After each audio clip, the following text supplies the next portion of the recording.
जी doctor साहब, आप कहाँ से आए हैं? क्या प्रॉब्लम था? सर मैं जर्मनी में रहता हूँ। वहाँ पे हूँ तो इंडियन ही, ओके। बट किस यहाँ चीज़ के डॉक्टर हैं आप? सर मैं न्यूरोलॉजिस्ट। Neurologist okay. हूँ। Neurosurgeon, neurologist? न्यूरोसर्जन। न्यूरोसर्जन हैं आप? Okay, great. क्योंकि यहाँ पे ही मैंने सब कुछ किया है। ओके, पहले ओके। दीनदयाल में था, फिर आरएमएल में, जी, फिर 2015 में ओके, मैं जर्मनी चला गया। ठीक है। ओके, सो फिर क्या प्रॉब्लम हुई? कैसे आपका? पहले तो स्टार्टिंग में सर क्या हुआ कि 2019 में, जी, 2020 में मैं आपके पास आया था, 19 लास्ट में 2019 लास्ट में जी, इस क्वार्टम में मेरा एक मतलब कुछ एक कैविटी जैसा कुछ फील हुआ। तो फिर मैं वहाँ पे यूरोलॉजिस्ट के पास गया। यूरोलॉजिस्ट में जाके फिर उसको चेक कराया, तो उसने अल्ट्रासाउंड किया। तो अल्ट्रासाउंड में उसने एक इस क्वार्टम में अपसेस डायग्नोस्टिक किया। तो फिर उससे पहले कभी आपको कॉन्स्टिपेशन रिलेटेड इश्यूज थे कभी? नहीं, वैसे उसके कभी? पहले कुछ ऐसा कोई कॉम्प्लिकेशन था कोई नहीं। कॉम्प्लिकेशन जैसे नॉर्मली पाइल बोलते हैं या फिशर नहीं की नहीं, प्रॉब्लम, वैसा कोई ये सब नहीं? हेमोरॉइड्स वगैरह कुछ भी ऐसा स्ट्रेट कोई। अवे सीधा ही स्वेलिंग आई हाँ, स्क्रॉटम के एरिया इस में? कॉटन के एरिया में, या हो सकता है पहले से कुछ रहा हो, मुझे फील नहीं ध्यान होता नहीं था, है। ध्यान नहीं होगा, या कुछ फीलिंग नहीं होती थी। जी, एक बार बहुत पहले मुझे याद है, बहुत जैसे 5 साल पहले एक बार मुझे जो हार्ड स्टूल आया था, तो ओके। उसमें थोड़ा सा मुझे पेन हुआ था, विदाउट ब्लडिंग, बट बहुत सीवियर पेन। हाँ ओके, स्वेट। वही that was the starting point. मुझे लगता है कि वही स्टार्टिंग पॉइंट था। फिर मैं उसके बाद पेन हुआ नहीं, और फिर मैं थोड़ा केयर करना शुरू कर दिया, डाइटिंग वगैरह का। मोस्टली यही होता है तो कि पेन फर्स्ट में होता है, उसमें कई बार कंप्लीट टीयर हो जाता है, तो वो जो पेन वाले सेंसरी एरिया वो चला जाता है, फिर वो ग्रेजुअली पंचर होता रहता है, उस एरिया में फटता रहता है, and then it led to the puncture in that area, inner canal में, और खास करके पेरिप्रोस्टेटिक एरिया के आसपास ही था वो, एंड दैट लेड टू, क्योंकि जो ऊपर का होता है पंचर या फिशर जो होता है, जो फिस्टुला में कन्वर्ट होता है, तो वो टेस्टिस और स्क्रॉटम की तरफ जाता है, and that had led to the scrotal infection, जो पूरे टेस्टिस की तरफ आ गया था। उसके बाद मैंने जैसे ये मेरे नॉलेज में था कि एक बार ये मुझे ये प्रॉब्लम हुआ है। तो फिर मैंने 2015 में मैं एक मतलब गैस्ट्रोलॉजिस्ट को मैंने पूरा एंडोस्कोपी भी कराया, गैस्ट्रोस्कोपी भी कराया। अच्छा, क्योंकि एंडोस्कोपी कराया कि देखा तो उसमें कुछ, उसने मतलब कुछ था नहीं, बस हल्का सा एक था, तो मुझे एक क्रीम दे दिया, बोला कि आप लगाइए ठीक हो जाएंगे, कोई था नहीं। गैस्ट्रोस्कोपी इसलिए कराया था कि उस समय मुझे एक सस्पेक्टेड डायग्नोस क्रोम का डिजीज का था। क्रॉस डिजीज का। हाँ, तो इसलिए मैंने फिर गैस्ट्रोस्कोपी भी कराया कि कोई और तो प्रॉब्लम नहीं है, क्योंकि वो जो आया था वो किसी चोट वगैरह से नहीं आया था। ये टीएफ जो है अचानक ही मतलब वो हुआ, तो मुझे उसकी ऐसा लगा। बायोप्सी लिया था उन्होंने? हाँ, कोलोनोस्कोपी करके लिया होगा बायोप्सी? कोलोस्कोपी करके सारा उसने लिया था, बस सस्पेक्टेड एक था, तो वो एडवाइस दिया था कि गैस्ट्रोस्कोपी भी करा लो, तो मतलब वो नॉर्मल आया था। फिर मैं 2016 में एक बार फिर से मुझे था कि उसको एक बार फिर कंट्रोल करते हैं कि वो उसकी सिचुएशन क्या है। तो उस समय भी मैंने किया, तो उसमें कुछ नहीं था, मतलब कुछ ऐसा था ही नहीं, सब कुछ नॉर्मल था, रिपोर्ट वगैरह था, है मेरे पास। फिर इसके बाद मुझे 2019 में फिर वो मैंने एक अलग सा, उसके पहले मैं कुछ उतना केयर नहीं किया। फिर अचानक मुझे एक दोनों मतलब एक हार्ड सा, एक टेस्टिस के बीच में, दो टेस्टिस के बीच में एक हार्ड सा, हाँ लंप सा फील हुआ। हाँ, तो फिर मैं उसको, फिर मुझे ये हुआ, तो फिर मैं वही गया, अल्ट्रासाउंड कराया। फिर अल्ट्रासाउंड के बाद फिर वो रिपोर्ट आया, फिर यूरोलॉजिस्ट के पास गया, फिर उसने वहाँ पे अल्ट्रासाउंड किया, फिर एक एमआरआई किया। फिर इसके बाद पता चला कि ये पूरा ट्रैक बना हुआ है, फिर वो भी मल्टीपल ट्रैक है। जब उन्होंने पहले, तो जब यूरोलॉजिस्ट ने सर्जरी किया तो उन्होंने कुछ ट्यूब वगैरह डाली, क्या किया था उन्होंने? जब सर्जरी किया तो उन्होंने तो स्कॉट पे वो पूरा ओपन किया, टेस्टिस का पूरा एरिया ओपन हाँ कर पूरा दिया। ओपन किया उसमें। फिर इसके बाद उसको निकाल के, जो कैविटी पे जो बना हुआ था वो पूरा पस निकाल के उन्होंने उसको ब्लॉक कर दिया, स्टिचेस लगा दिया।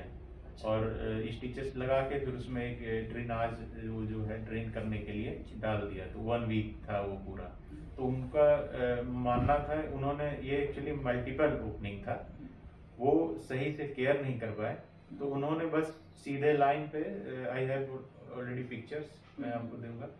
तो उसने बस एक लाइन पे उसने एसीटोन या जो ड्रेन होता है स्टेंट टाइप डाला हुआ हाँ था। स्टेंट टाइप में वो डाल दिया। तो फिर जब फिर वो एक हफ्ते तक वो बोला कि ठीक हो जाएगा। तो वो रबड़ की ट्यूब थी, चुभती भी बहुत होगी, बहुत अनकंफर्टेबल हाँ थोड़ा अनकंफर्टेबल था। वो रबड़ तो उस समय नहीं था, रबड़ इस समय उस समय प्लास्टिक ट्यूब वो थी। प्लास्टिक वो तो और भी ज्यादा अच्छा, तो बेकार था वो। थी। तो उसने वो जो डाला था तो मुझे एज ए डॉक्टर ऐसा लग रहा है कि उस समय मुझे लगा था, तब मैं आपसे मिला नहीं था क्योंकि मैं इसका स्पेशलिस्ट नहीं जी, हूँ, मेरा ब्रांच दूसरा है। जी, तो फिर भी मैं उसका उसने जो सही से उसका उसने जो ट्रैक था उस पे उसने वो डाल नहीं पाया। तो इस वजह से उसके बगल में वो एक स्वेलिंग हुआ, अलग से वो बना और फिर वो कितना ज़्यादा पेनफुल था। मेन रूट काफ़ी डीप थी और उस जगह पे पहुंचना काफ़ी मुश्किल होता है। एंड यू अंडरस्टैंड, मतलब ये फील्ड ऐसा है कि इसके अंदर लिमिटेशंस हैं। नॉट ओनली कि नॉलेज नहीं है, पता होते हुए भी वो इतनी ख़राब है सिचुएशन कि you do not dare to reach that area. आप कई बार इमेजिन ही नहीं करते कि कहाँ से निकल के वो आ रहा होता है। And it was what he missed out कि वो फ्रस्ट्रेट, वेरी फ्रस्ट्रेट से निकलता हुआ आ रहा था। बट ही थॉट कि नहीं, ऊपर ऊपर से ही आ रहा है। एंड वो ऊपर उन्होंने काम किया। अब सोचो कि जर्मनी के डॉक्टर हैं, कोई ऐसा तो नहीं है कि वो नहीं एक्चुअली वो क्या था कि मैं गया था यूरोलॉजिस्ट के पास और उसमें उसने वो सोचा कि एक कैविटी बनी हुई है उसको हम निकाल देंगे। लेकिन जब वो ऑपरेशन जब वो निकाला, जब वो उसने अल्ट्रासाउंड ही किया, उस समय एमआरआई नहीं किया था, तो फिर उसको ये लगा कि ये ट्रैक कहाँ से आ रहा है। तो यूरोलॉजिस्ट था तो उसने बस वो अपना पार्ट का वो करके और फिर वहाँ पे उसने फिर सर्जन को बुलाया। वो प्रेक्टोलॉजिस्ट नहीं था, मतलब स्पेशलिस्ट नहीं था इसका। तो फिर वो सर्जन ने, जनरल सर्जन था, तो उसे कॉम्बिनेशन में बस अब मैं उस पे था, ओटी में था और मैं पूरा ओपन हुआ था। तो उसको लगा तो उसने सर्जन को बुलाया। तो वो क्या किया कि अच्छा ठीक है इसको मैं ट्रैक में डाल देता हूँ। और फिर उसने एडवाइस किया कि किसी प्रोक्टोलॉजिस्ट के पास जैसे वो जाने के लिए मुझे बोला। तो फिर मैं वो, लेकिन वो जो डाला वो ट्रैक, अब उसको हो सकता है कि उतना एक्सपीरियंस ना रहा, वो जनरल सर्जन था। वो ट्रैक वो जो डाला वो लग रहा था कि मुझे ऐसा लगा या तो उसी ट्रैक में डाला हुआ फिर से एक नया ट्रैक बन गया होगा। वो तो आप सोचो कि आप 1 या 2 सर्जरी में ही हमारे पास आ गए। बीच में अभी फ्रैंकफर्ट हॉस्पिटल है जर्मनी का, वहाँ से एक पेशेंट था सेम जैसा आपका टेस्टिस में गया, उसका पीछे बैकबोन में चला जाता है पाइलोनिडल साइनस। वो पाइलोनिडल साइनस कर करके उसकी ऑलमोस्ट 20-22 सर्जरी करी, 22 सर्जरीज रिकरेंट कर ही जा रहे हैं, एब्सेस खत्म नहीं हो रहा। And then patient had lost hope सारा कुछ करके। वो 6 महीने तो हॉस्पिटल में दाखिल था, फिर वो आया कराया यहाँ पे, हमें 6 महीने लगे उसको ठीक करने में। बट 6 तो नहीं, शायद जल्दी हो गया, 3-4 महीने में हो गया। बट प्रॉब्लम है इसकी, ये इमेजिन ही नहीं किया था उन्होंने कि ये रेक्टम के साथ ज्वाइन हो सकता है। And then we treated him, वो वापस चला गया। और वन ऑफ, ऐसा तो नहीं कि वो छोटा हॉस्पिटल है, it is one of the biggest hospital in Germany. आपको तो पता ही होगा फ्रैंकफर्ट का। नहीं वो तो मैं सर, मैं डॉक्टर था, मुझे कुछ मतलब ये नॉलेज था। मैं 2008 में ये सर्जरी में वो किया था, तो थोड़ा बहुत नॉलेज था मुझे। तो इस वजह से मुझे लगा कि ये, क्योंकि फिर मुझे याद आया कि 2013 में एक बार मुझे पेन हुआ था, तो फिर मुझे वो सारा पूरा रिवाइज हुआ। तो मैं वो सर्जन को उसी समय बोला कि ये फिर ये ट्रैक है, फिस्टल ट्रैक है। फिर उसके बाद उसको बोला कि मैंने उसको बोला कि एमआरआई कराते हैं और फिर इसके बाद देखेंगे कि ये है क्या।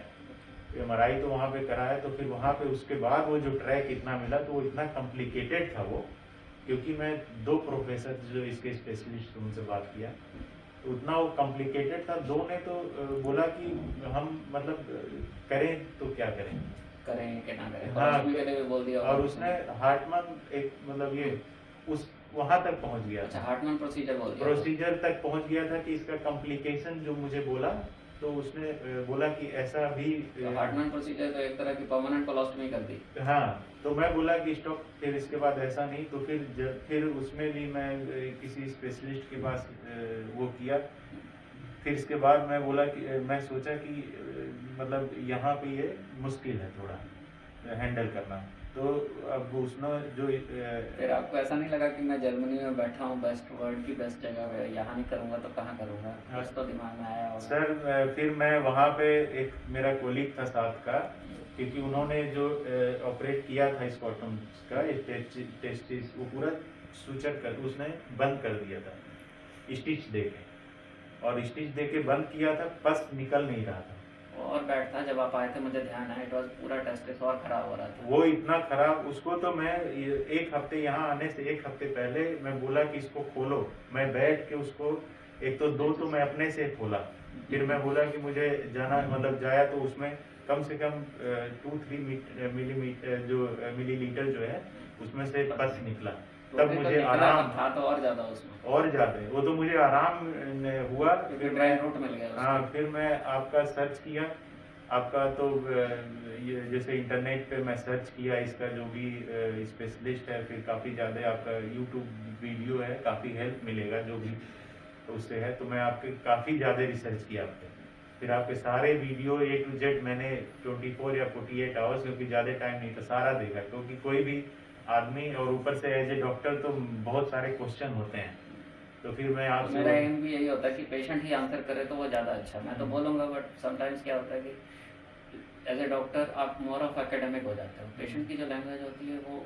बिल्कुल वो एग्जैक्ट सफरिंग होती है कि क्या क्या हुआ, क्या था, क्या चला। तो फिर सर वो थैंक्सफुल कि मैं फ्लाइट में लेट के आया हूँ, मैं मतलब बैठने लायक नहीं, यहाँ पे मैं Yeah, we remember that time you came, you were not able to मैं sit बैठ नहीं even. इतना पूरा बस अंदर था पूरा फुल, वो बैठ इतना ट्रैवल फिर उन्होंने अलाउ कर दिया था वहाँ जर्मनी से इमरजेंसी में। तो आपने क्या बोला था? नहीं सर, मैं तो वहाँ पे मैं बीमार सर्टिफिकेट था मेरे पास, मैं एक बोले मैं अपना डॉक्टर हूँ इसलिए मैं चला आया, नहीं तो एज ए नॉर्मल पेशेंट नहीं आ पाता, अलाउड ही नहीं करते। मेरे अलाउ पास नहीं अभी एक करते। पेशेंट था, वो कहाँ थे, स्विट्ज़रलैंड में थे। वॉज इन स्विट्ज़रलैंड, वहाँ जाके यही सेम सिचुएशन, बैड सिचुएशन है। वो कहता है मुझे वहाँ नहीं कराना ट्रीटमेंट, ये समहाउ उसको किसी ने मेरा रेफरेंस दिया हुआ था कि वहाँ इंडिया में जाना। बट जब वो इतना पास इतना सब कुछ होने के कारण उसको उन्होंने वहीं पे 2-3 सर्जरी करी, जब थोड़ा स्टेबल हुआ then he allowed him to come back. उसका पूरा इसका क्या बोलते हैं शेंगर वीज़ा जो होता है उसका सारा टूर ख़राब हुआ, उसको आगे ट्रैवल नहीं करने दिया, उसको वापस वहाँ से टूरिस्ट से वापस सीधा भेजा। और वो भी कह रहा है कि तुरंत नहीं भेजेंगे, जब आपका सिम्टम कंट्रोल होंगे। एक हफ्ता उसको बिना फैमिली का अकेला रहा हॉस्पिटल में, जब कंफर्टेबल हुआ तब वहाँ से इंडिया वापस भेजा। Then we started the treatment, फिर जाकर जो मैं बस जो मैं बोल रहा हूँ ना कि मैंने ये हॉस्पिटल में नहीं किया, मैं अपने मतलब घर पे उसको 2 तो मैंने खोला, फिर उसको बुलाया, तो फिर अपना वो लेके आया सब कुछ स्टेरिल वगैरह, तो फिर बाकी उसने किया, तो फिर वो खुला यहाँ पे जब पास आया था तो उसमें तो मैं तो वो तो जो था वो 2-3 मिनट जो निकला तो थोड़ा आराम आया, लेकिन वो तो पूरा डैमेज था ही। तो फिर आपने यहाँ पे पहले तो इतना सिचुएशन था कि मैं क्या बताऊँ फिर मन में आपके डाउट नहीं थे जब इंडिया आ रहे थे कि मैं नहीं इतना तो ये था कि पढ़ लिया था कुछ ज़्यादा ही पढ़ लिया था आपके बारे में, तो इतना तो था कि मतलब ये अब वहाँ पे उनके पास ये ऑप्शन नहीं था, वहाँ पे अभी जर्मनी में वाफ जैसे अभी उतना वो नहीं है, वाफ नहीं है, वो लोग फिस्टुलोटोमी करते हैं। अब डायरेक्ट फिस्टुलोटोमी करने का मेरे सिचुएशन में आप थोड़ा इमेजिन करो आप कहाँ से कहाँ तक वो करते हैं, से लेकर पूरा प्रोस्टेट तक काट दिया आपने। फिर वो मैं उसको इमेजिन नहीं कर पा रहा था, अभी यंग एज है, अभी पूरा फ्यूचर बाकी है, वो सारा वो करते तो तो उसके बाद भी हीलिंग नहीं हो पाती, क्योंकि वैसे तो कोई करता ही नहीं। अगर कोई समझदार होता तो you would not have tried this. जो उन्होंने ऑप्शन दिया था आपको, उन्होंने सीधा ही करना था, यहाँ पे पेट में से टॉयलेट का रास्ता जो कोलोस्टमी बोलते हैं या हार्ट का प्रोसीजर, तो वो बनाते हो और फिर नीचे को छोड़ देते, देखेंगे बाद में क्या देखेंगे। बट एक बार हमने इसको लो प्रेशर जोन कर दिया, मैं उसको ठीक कर दिया, लीकेज फिर रह गई, what I will do. Certificate है बिल्कुल, मतलब बायोफिजिक्स मान लो कि बायोमैकेनिक्स है कि आपने यहाँ से तो टॉयलेट तो यहाँ से आ रही है, नीचे प्रेशर है नहीं, आप वो तो हील हो ही जाना। हील होने के बाद जब यहाँ से स्टूल वापस आएगा वो फिर लीक कर जाएगा। पानी कहीं से जा रहा है, आपने यहाँ से उसको रूट कर दिया आगे, और थोड़े दिनों बाद फिर आपने कहा कि ये अपने आप से पंचर हील हो जाएगा, ऐसा तो हो नहीं सकता। This has to be repaired and this जब ये हील हो, और वो हीलिंग भी तब होनी चाहिए जब उसी रूट से नॉर्मल स्टूल एंड प्लेटर्स और सारी चीज़ें जा रही हैं। तो ये मेरा एक बेसिक प्रिंसिपल है कि I don't want to do colostomy unless बिल्कुल भी कोई और ऑप्शन ना हो, स्प्रेंग सेप्टिसिमिया ना हो।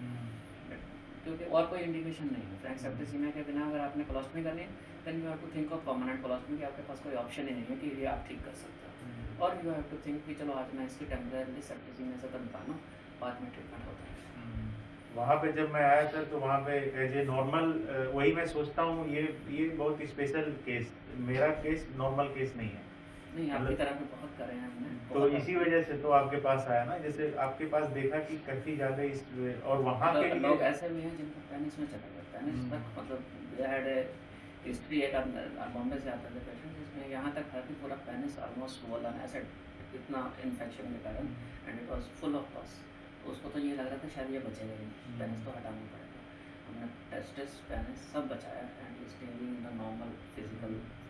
एक मैं बोलना चाहता हूँ एज ए डॉक्टर बोलना चाहता हूँ, ये पूरा इंटरनेट पे या कोई भी आप जाएंगे तो ये लिखा है वाफ्ट का 30% जो है, फिस्टोटॉमी का 2% है, वाफ्ट का 30% रिकरेंस, मतलब ये दिया है लिखा है, लेकिन कोई ये जरूरी नहीं है कि 30%, हो सकता है आप 70% में हो।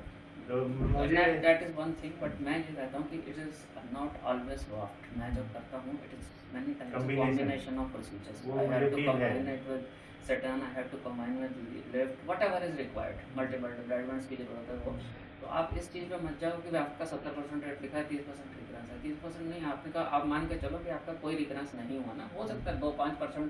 मैं कभी कमिट नहीं कर सकता, मैं हमेशा 90 से 95 बोल सकता हूँ, मैं कभी 100 नहीं बोल सकता। वो कोई भी मेडिकल साइंस कोई नहीं, वो तो फिस्टोटॉमी का भी 2% है, वो तो ऑफिशियली लोग 100% बोलते हैं। शार्ट सूत्रा का है कि 100% है कि ठीक होगा, और शार्ट सूत्रा के भर के रेफरेंसेस हमने ट्रीट करी हैं। शार्ट सूत्रा तो मैं एज ए डॉक्टर मतलब इतने कॉम्प्लिकेटेड केस में तो मैं एडवाइस मतलब अपने नहीं, कोई हिसाब करता से ही ना। अगर कोई समझदार होता तो उसको चीज जरूरी नहीं करता। But in the mean time I am saying that procedure is good but that is never 100%। जो बोलता है 100% वो झूठ बोलता है। तो 100% साइंस में कुछ भी नहीं है। They can be 95%, 99%। तो 99 तो ये भी है जब हम कॉम्बिनेशन से कर रहे हैं and this is much comfortable. Patient आया ये कराया, यही वाफ्ट का जो है सर, ये मतलब ऐसा नहीं है कि केवल सर ही करते हैं। वाफ्ट दिल्ली में कई और भी हैं लोग करते हैं, मैं जानता हूँ सब कई हैं डॉक्टर, और जर्मनी में भी 1-2 जगह है, इटली में इसके जो मेन है। बीच में हाँ इटली वाला एक्सपीरियंस बताओ आपका क्या हाँ, था? तो ये खत्म कर लूँ 2 मिनट। तो ये सब है, लेकिन वाफ्ट अगर और प्लस एक्सपीरियंस कॉम्बिनेशन ये मायने रखता है। वाफ्ट तो मुझे भी दे दे, मैं भी मतलब तो मैं भी मतलब मैं करूँ, उसमें कोई ये नहीं है। एंडोस्कोपी कैसे करते हैं करके वहाँ जाके ट्रैक ही बंद करना तो हाँ, any good surgeon can do it। हाँ, लेकिन वो एक्सपीरियंस, जैसे मेरे जो डॉक्टर जर्मनी के थे, ऐसा नहीं है कि वो लोग काफ़ी अच्छे हैं, काफ़ी इंटेलिजेंट हैं, सब कुछ सही है, लेकिन हो सकता है कि मैं उन लोगों से मिला, मैं काफ़ी रिसर्च वो किया, जबकि मेरे कोलेग थे, तो जिसके पास एक्सपीरियंस ये उन लोगों के पास ऐसा केस नहीं गया होगा, तो इस वजह से उनको इस मामले में एक्सपीरियंस नहीं था जितना एक्सपीरियंस आपके पास है। तो इस वजह से आपने, जब मैं आया तो आपने क्या किया मेरे साथ, बस अच्छा ठीक है, बस रेक्टर एक इंटरव्यू को किया, बोले आपकी ठीक है, अभी ओटी में आ जाओ, कल आप मतलब बैठ सकते हो, आपने यही बोला था। तो फिर मैं समझ गया कि हाँ वो ऐसे मतलब जो बोला है ठीक है। ठीक है, क्योंकि उसमें वो और ट्रैक खोजना, और कितना आदमी काट के ट्रैक खोजेगा। अब इससे है कि आप जैसे जिस हिसाब से जाते हैं, एंडोस्कोप की एडवांटेज ये है कि आप 25 सेंटीमीटर तक बड़े आराम से जाते हो, और I have done the tracks 45 centimetre तक, थाइस तक, यहाँ तक पहुँचे। आप सोचो कि पूरा एनएस घूमते घूमते यहाँ पहुँच गई कोई चीज़ and between the muscle plates. तो वही है ना कि अगर आप काटते जाएंगे तो पता चलेगा कितना आदमी काटेगा, और ये ये एरिया अगर पूरा खोल दिया तो पेशेंट करेगा क्या? करेगा तो क्या? ना खड़े होने लायक ना बैठने लायक। और ये काट के स्टिच भी नहीं लगा सकते इस केस में, जो ये पस वाली केस जैसे है आपके उसमें। स्टिच लगाए थे उन्होंने, वो गड़बड़ हो गई। हाँ, वो दिक्कत हो जाएगी, क्योंकि वो कंपार्टमेंट सिंड्रोम एक होता है, वो मतलब वो वही हो रहा था। वही हो रहा था। तो ये है, फिर सर के पास मैं आया, हाँ वो सर अभी इटली का बोल रहे थे, इटली में वाफ्ट का कभी भी नहीं, अब बीच में हुआ क्या था एक्चुअली, मतलब जैसे वो 2 सिटिंग आपकी जनवरी में आया, आई थिंक 2 सिटिंग हुई, हाँ, और उसके बीच में लॉकडाउन आया। हाँ उसके बीच में जो तीसरी सीटिंग है, सर ने 6 सीटिंग बोला था, 4-5 सीटिंग है। ये सर का ये बहुत ऑनेस्टी, मतलब आपको फर्स्ट डे ही इन्होंने बताया था, ऐसा नहीं कि कई लोग बताते हैं कि मतलब एज ए डॉक्टर मैं बोलता हूँ, कई लोग बताते हैं हाँ ठीक है आपका कर दूंगा, बैठने लगोगे सही होगा, फिर बाद में फिर वो धीरे धीरे आपको बताते हैं क्योंकि उनको ऐसा लगता है कि मैं एक ही बार बता दूंगा पेशेंट को तो हो सकता है नेक्स्ट बार ना आए। तो ऐसा कुछ नहीं था, सर ने उसी दिन ऑपरेशन से पहले ही ओटी से बताया था कि आपको एमआरआई कराया, वो ज़रूरी होता है क्योंकि उससे ट्रैक कर थोड़ा पता चल जाता है। तो फिर सर ने बताया कि आपका ऐसे मल्टीपल है, आपको 5 से 6 तक तो सर ने बताया था मैक्सिमम, और हो सकता है कि आपका कम में भी हो जाए लेकिन 6 में आपका 6 मिनिमम भी सोच के चल रहे थे हाँ कई बार, मिनिमम। क्योंकि जब एनोस्क्रोटल होता है 6, 8, 10 हम नंबर्स नहीं गिनते हैं। हमें हमारा एम होता है कि जैसे जैसे हीलिंग आती जाए हम स्टेप वाइज चलते जाएं, एक एवरेज हीलिंग लेके चलते हैं। लकीली बीइंग अ डॉक्टर मेरे को अंडरस्टैंडिंग थी कि आप अच्छी केयर करोगे और आपका 5, 6 या 7, 8 में ख़त्म हो जाएगा। तो आई गेव यू कि 6 की फिगर लेके चलो कि हम कोशिश करेंगे कि इसमें कंप्लीट हो जाए, बट मुझे लग रहा है हम उससे फास्ट ही चल रहे हैं। बहुत फास्ट चल रहे हैं सर। अभी मैं आपके पास आया था, मैं आपको लिखा भी था मैसेज, तो फिर मैं यहाँ से गया वहाँ पे, तो एक एक महीने में होता है, तो एक महीने में मैं 2 करा लिया था, मतलब 1 वीक मंथ के अंदर। तीसरे में 1 महीने के बाद मैं वापस जर्मनी गया, फिर उसमें लॉकडाउन हो गया। मैं टिकट कराया सर से, बुक भी कराया अपॉइंटमेंट, टिकट कराया हुआ, इतना महंगा टिकट था, वो लॉकडाउन जस्ट उसी दिन अचानक हुआ और फिर मैं उस टिकट को कैंसिल कराना पड़ा क्योंकि फिर वो आने जाने में प्रॉब्लम हो जाती फिर है तो और इस वापस वजह जाना तो आई थिंक अभी तक साल तक मुश्किल से वापस जा रहे हैं लोग। हाँ अभी मुश्किल से मैं अभी आया हूँ, कितना टेस्ट कराया हूँ मैं, 3 तो कोविड किया है, एक वहाँ से करा के वैक्सीन आया, होने के बाद वैक्सीनेशन भी दे चुके हैं। वैक्सीनेशन होने के बाद एक वहाँ किया कोविड, मेरे पास सब कुछ उसका वैक्सीनेशन का है भी, लेकिन वहाँ किया, फिर यहाँ पे आने के बाद ये एयरपोर्ट पे एक कर रहे हैं, तो यहाँ पे भी किया सारा, चलो निगेटिव ही है सारा, अभी उसका अभी मैसेज आया था। तो इतना टफ था आना जैसे यहाँ पे। तो फिर उस समय सर से मैं बात किया, सर ने बोला कि नहीं मैं इनको पिक वगैरह भेजा। सर का एक बात अच्छा है, रिप्लाई करते हैं, उनके असिस्टेंट भी हैं काफ़ी जल्दी, मतलब आप अगर लिखोगे तो तुरंत आपको, कोशिश हाँ करते सर हैं तो कि भाई prompt बिजी within- रहते हैं क्योंकि कहीं ना कहीं, लेकिन आपको रिप्लाई तुरंत मिल जाएगा, या मैसेज लिख के छोड़ दीजिए, सर कभी देखेंगे तो इनके असिस्टेंट जो है रिप्लाई कर देंगे। तो फिर इसके बाद मैं किया, सर ने बोला आ जाओ आप, फिर इसके बाद लॉकडाउन हुआ, फिर मैंने बोला कि सर हो नहीं पाएगा, फिर वो एक्चुअली वो सर ने वो पूरे से खुले हुए थे, थोड़ा ग्रेनुलेट हो चुके थे, पेन भी हो रहा था, थोड़ा पस उसमें से आ रहा था, तो ज़्यादा रुकना मतलब ठीक नहीं था, तो इस वजह से मैं थोड़ा वेट किया, लेकिन लॉकडाउन का वो लग गया कि ये एक पूरा जाएगा। अभी मैं 1 साल के बाद सर से मिल रहा हूँ, तो ड्यूरिंग दिस मैं फिर एक मोस्ट ऑफ द टाइम आपके 4-6 महीने बहुत कंफर्टेबली निकले, ऐसा हाँ, भी नहीं था कि बिल्कुल कोई काम नहीं कर पा रहे थे ऐसे। नहीं मैं तो काम कर, यहाँ से जाने के बाद मैं ड्यूटी करता था, तीसरे चौथे दिन वो बस पेन हल्का हल्का वो कभी कभी होता था, वो मैं बैंडेज लगाता था, लेकिन उसका कोई ऑप्शन, या तो कुछ ना कुछ तो कराना था। अब नेक्स्ट सिटिंग का टाइम हो चुका था क्योंकि 2 के बाद तीसरा जो होता है वो करना, जब जैसे समय बनता है ना, हाइपरवेंटिलेशन टिश्यू आता है, that hyperventilation tissue causes lot of secretion, हल्का फुल्का blood discharge and itching sensation जो होती है। बीइंग अ डॉक्टर आप तो अच्छे से मैनेज कर पाओगे, पर कई बार पेशेंट को जैसे ही समय होता है तो हम बोलते हैं कि इचिंग इज द साइन कि अब हीलिंग हो गई, अब आप आ जाइए नेक्स्ट सिटिंग के लिए, ठीक है। तो फिर उस एक समय फिर आपने वहाँ पे अपनी हाँ, deployment फिर की इसके सर। बाद उसमें एक प्रोफेसर एक है प्रोफेसर भूषण है, वो अमेरिका का है लेकिन जर्मनी में रहते हैं, फिर तो काम करते हैं वहाँ पे, इसके स्पेशलिस्ट हैं। फिर उनको मैंने बात किया, फिर सर का पूरा जो 2 डिस्चार्ज लेटर सर ने दिए थे, फिर उनको सारा एक्सप्लेन किया, मैं ही एक्सप्लेन किया कि सर ऐसे ऐसे है, तो उसका प्रोसेस उन्होंने कभी वाफ्ट किया नहीं था, तो उन्होंने बोला था कि अभी ये यहाँ पे उतना नहीं करते हैं, लेकिन हम लोग क्या है कि अभी फिस्टोटोमी पे ही बिलीव करते हैं उससे। तो फिर मैंने उनको बोला सर इसका एक कम्बिनेशन कर लीजिए आप, मैं आपको थोड़ा सा मैं उसको डिस्कस किया क्योंकि डॉक्टर हूँ तो जो लोग सुनते हैं समझते हैं, थोड़ा एक्सपीरियंस में अपना भी वो कर लेता हूँ। तो फिर मैंने उसको बात करके डिस्कशन किया, क्योंकि वो ऑपरेशन जल्दी नहीं करते हैं जब तक पेशेंट और डॉक्टर एक दूसरे के बीच में अंडरस्टैंडिंग ना हो और ये तो बहुत साइन, जरूरी है। हाँ तो साइन ना हो, क्योंकि वहाँ पे साइन कराते हैं ओटी के पहले।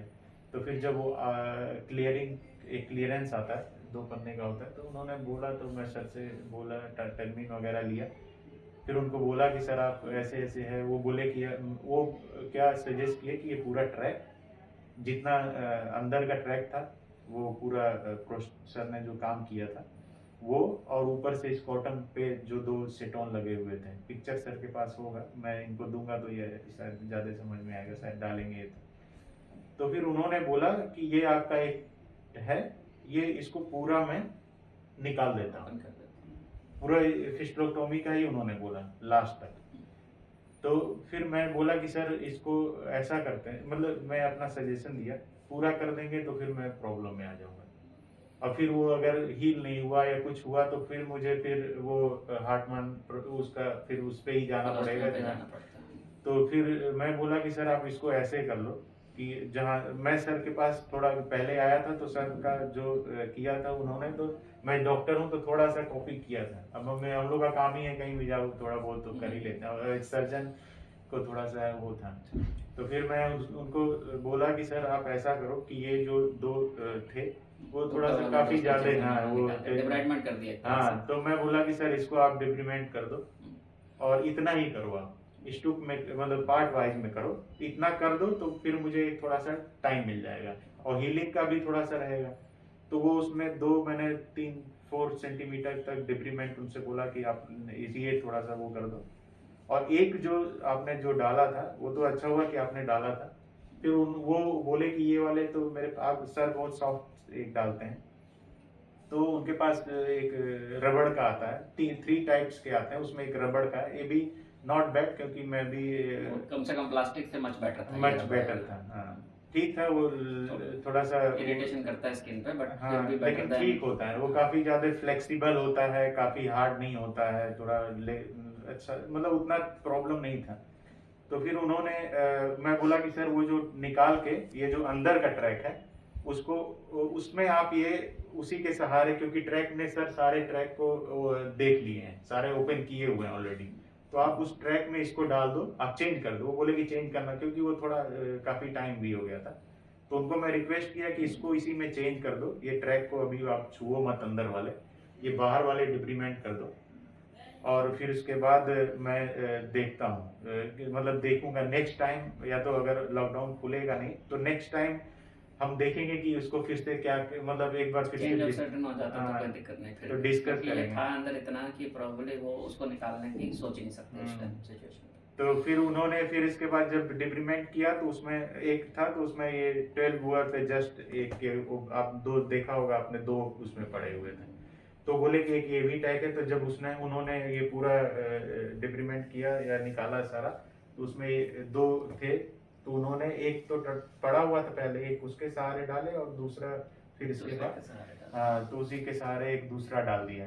फिर उन्होंने बोला एक प्रोस्टेट की जो ऊपर जो लाइन 11 और 12 आवर पे थी, तो उसको उन्होंने, मैं बोला कि सर इसको अभी आप ना करो, क्योंकि उन्होंने एडवाइस दिया था कि उसको पूरा रेक्टल वॉल, ये पूरा उसको भी डिब्रीमेंट या फिस्टुलोटोमी बोल दो या तो ट्रैक, वो पूरा अगर आम भाषा में निकालने के लिए वो पूरा बोले कि 3 सेंटीमीटर डीप और 2-3 सेंटीमीटर, मतलब पूरा इतना बोले थे, मुझे अंदाजा तो नहीं है, लेकिन यार इतना बड़ा जब खोल देंगे तो उसके अंदर तो हर टाइम इन्हें स्टूल फंसा रहेगा, तो हाँ, काफी परेशान हो गए। तो उन्होंने बोला कि इतना, फिर उसके बाद मैं बोला कि सर इसको छोड़ दो आप अभी, इसको आप फिर वो हो जाएगा, तो वहाँ पे तो इजली होता है ना, वहाँ पे लोग अच्छा ठीक है ये नहीं हुआ तो ये कर लो, तो वहाँ पे वो तो फट से बोल देंगे कोलोस्टोमी कर लो। तो फिर मैं बोला कि सर इसको आप छोड़ दो, इसको मैं वेट करूंगा। तो उन्होंने किया, नो डाउट उन्होंने अपने हिसाब से वो किया, काफी हील हो गया, सर ने भी बोला कि काफी अच्छा किया है, हील हो गया पूरा। तो उसको मैं वो तब तक मुझे 1 ईयर टाइम मिल गया, क्योंकि वो जब कराया था तो वो 3 वीक्स लगे थे मेरे, सही हो गए थे। अब ये सेटोन से जस्ट रेगुलर लाइफ थी, कोई आपके पास अभी आया था कोई प्रॉब्लम नहीं, कोई नॉर्मल, मतलब सब कुछ सही था। तो फिर इसके बाद अभी जो उसी बीच में मैं इतना डिस्टर्ब हो गया था कि सोचा कि फिस्टुलोटोमी मतलब ये करेंगे तो एक और ऑप्शन मैं देखता हूँ। तो फिर मैं वाफ्ट का एक है, इटली के हैं, डॉक्टर मनेरियो करके हैं, प्रोफेसर है वो, जो उन्होंने ही वाफ्ट का जो जैसे है मेन कंसेप्ट उन्होंने मेन कंसेप्ट इन्होंने ही शुरू किया इटली था, से ही ओरिजिनेट हुआ है, रादर हाँ। इंस्ट्रूमेंट्स भी उन्होंने डिजाइन करे हुए हैं, डॉक्टर मनेरो करके हैं। हाँ, तो फिर मैंने वो किया, फिर उनको मैंने मेल लिखा, तो फिर मेल लिखा, फिर मैं सर का रिपोर्ट भी भेजा, कि सर ये डॉक्टर सर यहाँ पे ऐसे ऐसे मैंने कराया, दो इनके वो किए, प्रोफेसर जो वहाँ का किया था उसका भी सारा लगा के उन्होंने भेजा।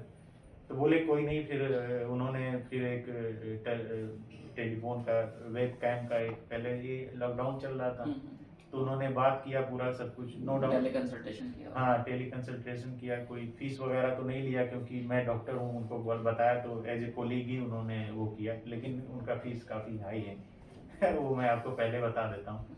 तो नहीं, ऐसे तो आप सिंगापुर में भी होता है, सिंगापुर से लोग जितने में हमारी एक पूरा प्रोसीजर हो जाता है उतने में वहाँ एक MRI होती है। हाँ, तो इसीलिए अगर आप उनसे बात करें तो ऐसा ना कि मैं बोल रहा हूँ तो ऐसा, क्योंकि वो बहुत जितने में सर के सारे 6 खत्म हो जाएंगे ना, उतना उनका खाली वो टेली कम्युनिकेशन का फीस होगा शायद, कंसल्टेशन का ये। तो फिर उन्होंने बोला कि कोई नहीं, ऐसे ऐसे है, ऐसे करेंगे। तो उन्होंने फिर इसके बाद, अभी वो दुबई में थे जब, क्योंकि वो दुबई में ही आते जाते रहते हैं तो उसमें शायद कोई कॉम्बिनेशन होगा उनका। तो फिर उन्होंने बोला कि मैं इस टाइम, अभी तो लॉकडाउन है इटली में, बोला कि मैं इस टाइम आऊँगा और ये शायद आ जाऊँगा तो उस समय आप आइएगा। मेरे यहाँ से जहाँ पे मैं रहता हूँ इटली ज़्यादा दूर नहीं है, बाई कार 5 आवर्स का ही जर्नी है। तो फिर मैं सोचा ठीक है। फिर इसके बाद वो लॉन्ग इटली का फिर हालत काफ़ी इतना सही नहीं था, काफ़ी ज़्यादा वहाँ पे था। तो इसी डर से फिर उनका ही मेल आया कि डॉक्टर साहब अभी नॉर्मल हो, कोई दिक्कत नहीं है, आप रहने दो, जब नॉर्मल होगा सिचुएशन तब आना। फिर मैंने उनके सेक्रेटरी को भी फ़ोन किया तो उसने डिस्काउंट के बाद काफ़ी ज़्यादा मतलब अमाउंट वो, क्योंकि वो इतने मतलब उनके नॉर्मल चार्जेस क्या बताए थे उन्होंने? सर अभी आप बताऊंगा तो आप रेट अपना हाई कर दोगे। नहीं, मैं नहीं करूँगा, मेरे को तो ठीक करना है। प्रॉमिस ना सर। हाँ, मेरे को कुछ मतलब ही नहीं है, मेरे से कम हो पाए तो मैं और कम करूँगा। उन्होंने जो मेरे केस थे वो तो कर लिया उन्होंने एज ए डॉक्टर, डिस्काउंट के बाद उन्होंने जैसे नॉर्मल रेट 10,000 यूरो बताया। बिल्कुल ये मतलब आपको एक हकीकत प्रोसीजर बता का रहा है हूँ। और हाँ, हर एक प्रोसीजर का अलग मान के वो अलग ये है। तो अब फिर ये जबकि उन्होंने 10,000 यूरो मतलब कितने हो गए? 7 लाख 8 लाख अभी 80 का 50 मतलब 8,50,000 अभी के रेट से। दिस इज आफ्टर डिस्काउंट जो आपको डिस्काउंट दे रहे वो जैसे डिस्काउंट दे के मुझे बोला था, लेकिन फिर से मैं बोला कि उन्हीं से डायरेक्ट बात कराओ। तो फिर सर से मैं डायरेक्ट फ़ोन किया तो उन्होंने से वो किया होगा, बड़े डॉक्टर जल्दी करते नहीं है, लेकिन हो सकता है कि कुछ इंटरेस्टिंग हो उनमें। तो फिर उन्होंने किया तो उठाया तो वो फिर बोले कि आप जो दे देना आप, मैं एक प्रोसेस है, वो बोले कि मैं इंश्योरेंस में आपके मैनेज कर दूंगा। इन द केस अगर इंश्योरेंस में नहीं मैनेज हो पाएगा तो फिर आप 5,000 तक दे देना, तब भी वो 4.5 लाख मिनिमम होता है। वो बोले कि मैं एक होता है डॉक्टरों का, एक होता है कि एक डॉक्टर चाहेगा तो मतलब अब थोड़ी मैं हेल्प जो भी करनी हाँ करते हैं, हम यूरोप करते हैं में सबके लिए। यूरोप में थोड़ा कार्ड वाला सिस्टम भी होता है, तो उनके वो बोले कि मैं किसी तरह करके इंश्योरेंस में ले लूँगा इसको। लेकिन अगर नहीं हो पाया, अगर रिजेक्टेड आ गया तो आप कम से कम 50% तो दे देना। तो ऐसा ये सिचुएशन था। फिर इसके बाद फिर वो मैं गया नहीं, फिर रुका रहा। तो अभी थोड़ा सा अभी इजी हुआ है इंडिया आना जाना, उतना इजी नहीं है लेकिन फिर भी इजी हुआ। तो फिर सर से कॉन्टेक्ट किया। सर में यही खास बात है कि आप बोलो तुरंत नेक्स्ट डे या जब भी आप बोलो आपके लिए टाइम निकाल लेते हैं, क्योंकि ये आसानी से नहीं मिलता। मैं मोनिरियो के पास फ़ोन किया था, उन्होंने 1 महीने के बाद का टर्मिन दिया था, जबकि एज ए डॉक्टर डॉक्टर भी 1 महीने का हाँ, क्योंकि इनके पास इतना वो था। उसमें से उन्होंने, वैसे तो 3 महीने वेटिंग लिस्ट है, ये रियलिटी है, 3 महीने वेटिंग लिस्ट है उनका, इधर उधर आते जाते रहते हैं। तो उसमें मुझे बहुत मतलब उससे ट्रीट बाई किया। चांस इन बिटवीन प्रॉब्लम हो तो फिर आप फॉलो करना भी बहुत मुश्किल है। हाँ, अगर वो इटली में है तो डायरेक्ट आप इमरजेंसी में पहुंच जाएंगे और उनको तो आ जाएंगे, और या तो कोई और डॉक्टर आएगा, भले आप उनको बोलो Attend हो जबरदस्ती जाएंगे। करो। लेकिन अगर वो नहीं रहे तो, लेकिन ये मतलब ये तो मेरे लिए है क्योंकि मैं यूरोप में हूँ, एज ए डॉक्टर हूँ, ज़्यादा सब कुछ जानता हूँ, लेकिन ये आम आदमियों के लिए उतना आसान नहीं है ये सब। फिर मैं यहाँ पे आया, फिर अभी सर बताएंगे अभी ठीक है, we have completed the main process. आप कल किया है, आज आप बैठे हो, कल से आप अपना कोशिश करो, काम हम शुरू करो। मेरी तरफ से कोई रिस्ट्रिक्शन नहीं, you can start as normal as possible. Laxatives वगैरह अभी नहीं लेना है क्योंकि वर्क किया हुआ है उस एरिया पे, जितना वो लिक्विड आएगा वहाँ पे ज़्यादा उतना वो बर्निंग डिस्कम्फर्ट करेगा। That is the only care you have to take. बाकी आपको क्लीन एंड ड्राई रखना है। आप डॉक्टर हो, आपको तो मुझे बताने की ज़रूरत नहीं वो तो मैं बाकी गुड क्वालिटी प्रोटीन लेना होता है, विच इज़ वेरी गुड। अपनी हेल्थ के बारे में बताएंगे, कितना वेट हो गया था और अब कितना है? अभी तो उस समय काफ़ी कम हो गया था। कितना मुझे याद है, आप बिल्कुल आई थिंक आज से 10 किलो कम हो गए उस हाँ टाइम, कि ज़्यादा है? उस समय 75 का था, अभी मैं 84। 84, ऑलमोस्ट 9 किलोग्राम। हाँ 9 अभी ये गेन हुआ है, उस समय काफ़ी ज़्यादा कम हो गया था। उस समय मैं लग रहा था कि कोई भी देखता था तो लगता था ये इनको क्या हो गया, कहीं कुछ और तो प्रॉब्लम नहीं है। ट्यूमर वगैरह कई हाँ। कुछ लोगों के दिमाग में बहुत आता है, हाँ। और आमतौर पर पेशेंट्स के माइंड में, आप तो चलो डॉक्टर हो, आपको पता है कि इन्फेक्शन है, ये दिक्कतें हैं, खा नहीं रहा है इसलिए लूज हो रहा है। नहीं तो लोग सोचते हैं सर कहीं मुझे कैंसर तो नहीं हो गया।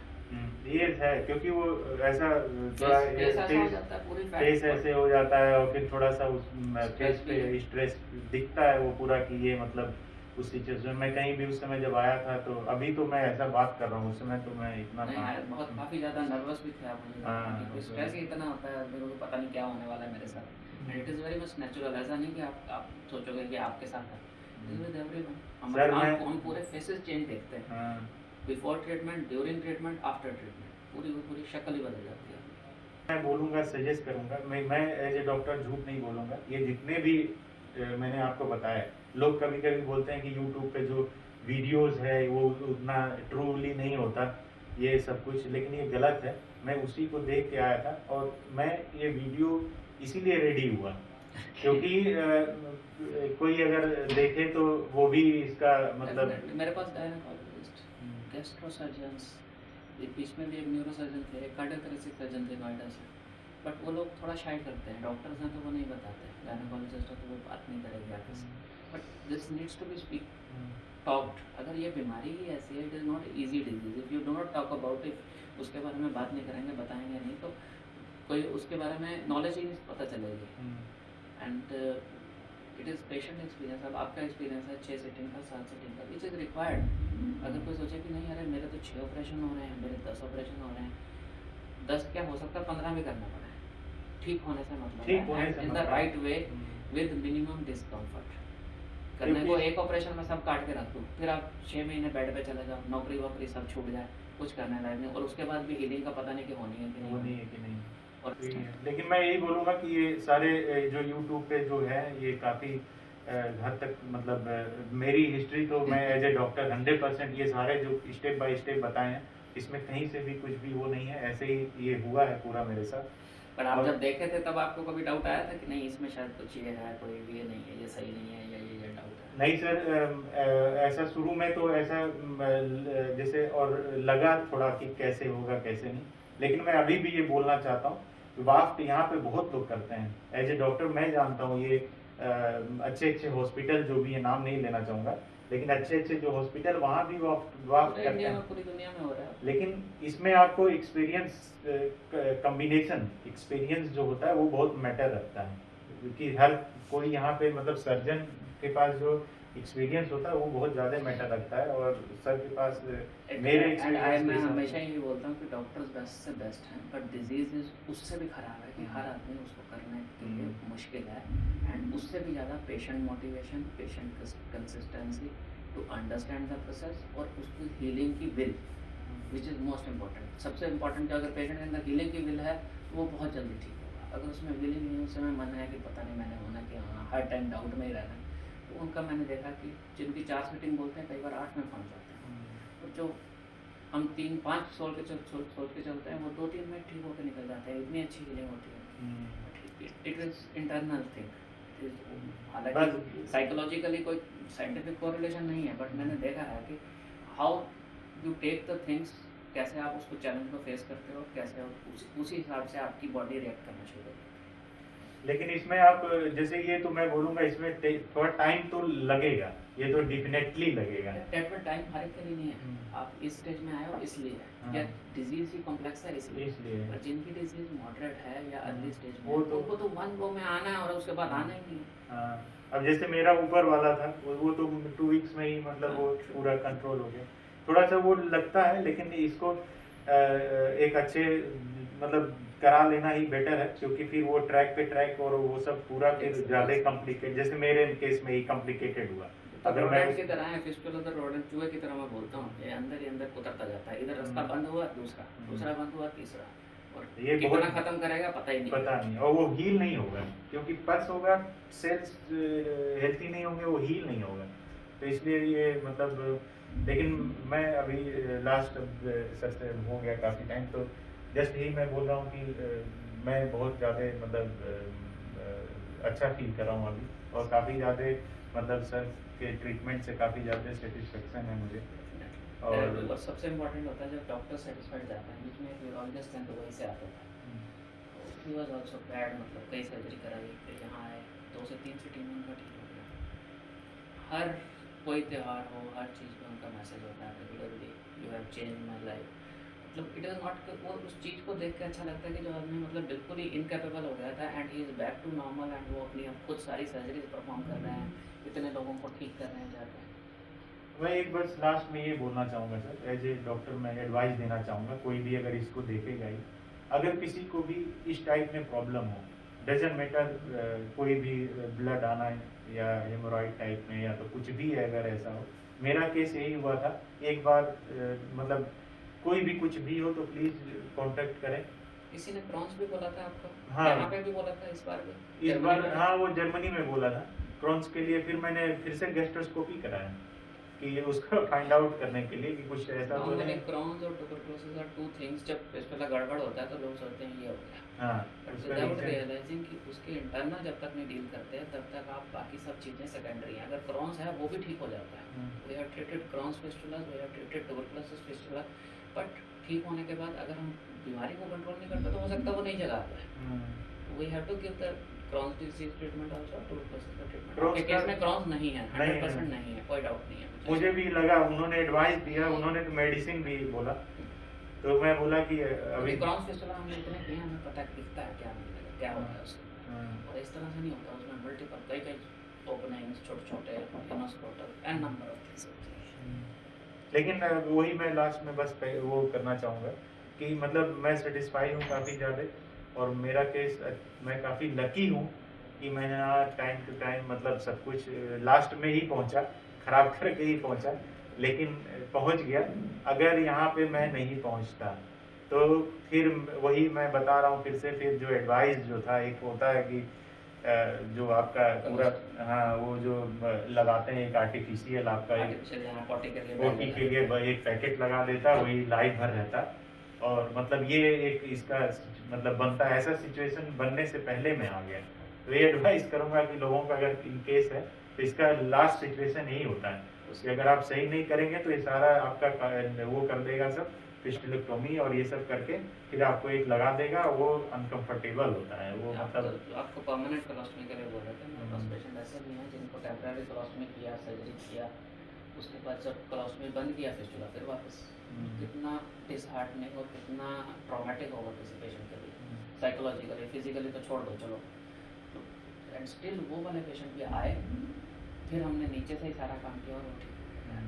बताइए सर, इतना मैं कोशिश किया एज ए डॉक्टर, नहीं मेडिकल टर्म यूज करने का कोशिश नहीं किया, क्योंकि आम पब्लिक भी थोड़ा समझे और थोड़ा सा इसको मतलब वो किए, क्योंकि हर पेशेंट जो है वो डॉक्टर ही नहीं होगा, तो थोड़ा सा लोग भी समझे कि ये एक्चुअली है क्या चीज़, और मैं कुछ भी होता है तो एडवाइस देता हूँ कि ऐसे ऐसे है, और कोई भी डॉक्टर खराब नहीं होता, हर डॉक्टर अच्छा होता है, बस एक्सपीरियंस का वो होता है। जैसे मेरे पास ही है, मैं ही एक डॉक्टर हूँ, तो मेरे पास अभी जितना एक्सपीरियंस है उसमें मैं परफेक्ट हूँ।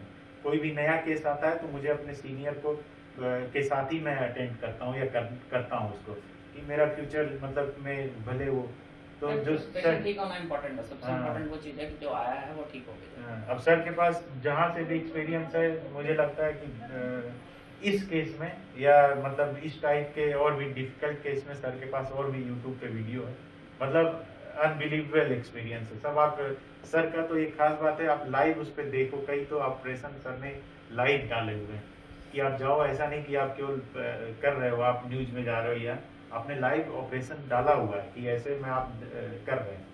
तो मैं ये है कि आप देखो, समझो, अगर किसी को भी ये प्रॉब्लम है तो एज सुन एज पॉसिबल ठीक है कॉन्टेक्ट कीजिए। थैंक यू, आपने बहुत इन्फॉर्मेशन काफ़ी लोगों के लिए बहुत हेल्पफुल रहेगा ये, and I am very happy about your recovery.